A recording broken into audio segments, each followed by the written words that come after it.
Welcome to In the 661, where we talk about issues facing our community, particularly the youth of our community. Randy Villegas is a UC Santa Cruz student who eventually will hopefully get his PhD. Keep your fingers crossed. Right. And you're in politics, correct, which kind of pairs nicely with the work that you're doing, which I want to ask you about. You're working with the Dolores Huerta Foundation, doing what? So I'm working with the Dolores Huerta Foundation and Central Valley Freedom Summer, which is an initiative to basically encourage youth in the Central Valley, to educate youth, to register them, and to mobilize them for the 2016 midterm election in November. And one of the things you and I were talking about just a few minutes before we hit play or hit record on this was that you guys are nonpartisan when you're going out. Mm-hmm. You're not encouraging people to register for any one particular party. You just want people to vote. Absolutely, and especially youth who are very underrepresented in California politics and in politics as a whole of the nation. You know, when we talk about political power and people power, millennials are the largest generation in California. 1 in 3 Californians are millennials, and we're also the most diverse generation in California, with 7 out of 10 millennials being people of color or non-white. And so when we talk about, want to value everybody's inputs in our democracy, our democracy flourishes when people participate, right? And so that's one of the things we want to get across to young people. So why? Why are young people not getting out there in droves and voting? Right, there's a few reasons, right? A lot of young people are busy, right, as even some older adults would say. Mm-hmm. But oftentimes there's a lot to be said about the historic legacies of disenfranchisement within the country, within even California. We think about voter disenfranchisement as like places in the South and the East Coast, but California had a literacy test up until 1970, and there's a legacy of oppression of marginalized communities, and so.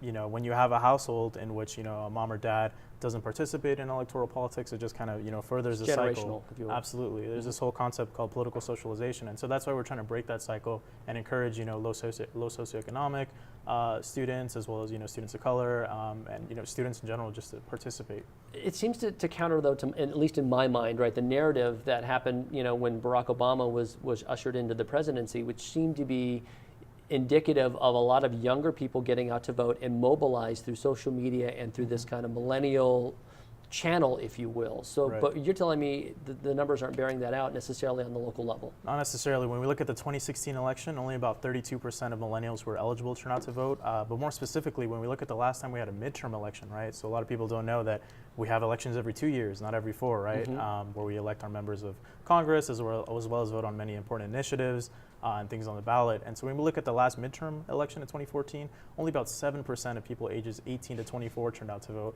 Meanwhile, above the age of 65 is well into the 60s and 70s, right? And so when I talk to students and I ask them, do you believe that these people represent your best interest when they go to the poll? They shake their heads pretty furiously and say no.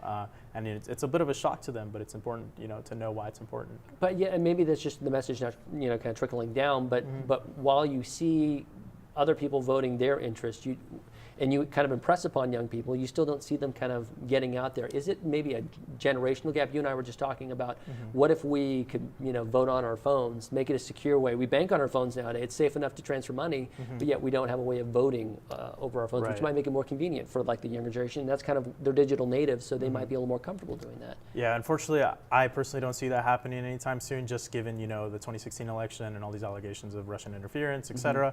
But certainly, there are other ways that youth can be involved, through their phones. You can now register online to vote, through the Secretary of State's website, as well as, collect other voter registration forms, and you can do research.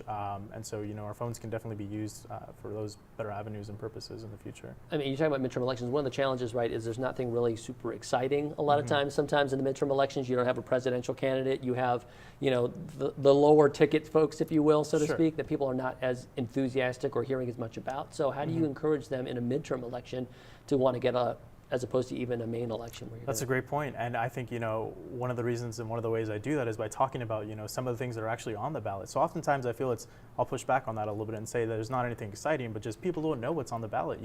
This year on California's ballot, you can expect to see things like rent control. You can expect to see our governor's race. That's huge, right? Who will govern the state for the next amount of years, or lieutenant governors, all these other races. And here locally, in Kirk County, you can expect to see a few different measures on, taxes.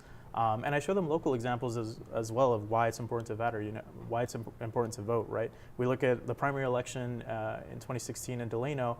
and the margin of victory for a sales tax increase, multi-million-dollar sales tax increase, was about 66 votes, right? So if 66 people in Delano had gotten up that day and said, I don't feel like going to the polls, that measure wouldn't have passed. And a lot of these other elections really come down to the wire, and so that's why it's important for youth to get out and be that margin of victory, regardless of where they stand on a political issue. Which direction it goes. And up until a couple of weeks ago, or last week I think it was, you could have voted to split California if you wanted to in different pieces. Yesterday they, of course, struck it down, so that's not happening. But I will say, we would have been in Southern California, so we would have got the Disney discounts. So the Southern California discount to go to Disneyland.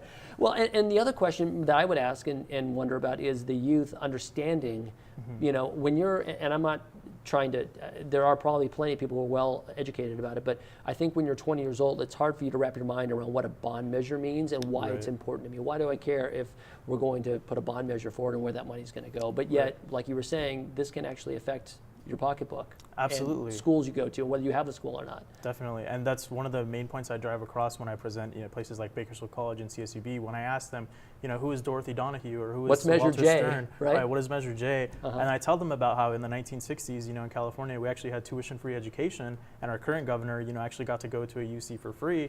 And I tell them about, our historic disinvestment in education in the last 30 years. They get really excited, and they get really impassioned about this because they themselves are, feeling the effects of, this political legacy, and that, I think will hopefully motivate them to the polls as well. And so what's next? You're just going to keep going to different campuses? Absolutely. I'll be registering people. You can follow our page on Facebook, Central Valley Freedom Summer. You can also find us on Instagram, CV Freedom Summer.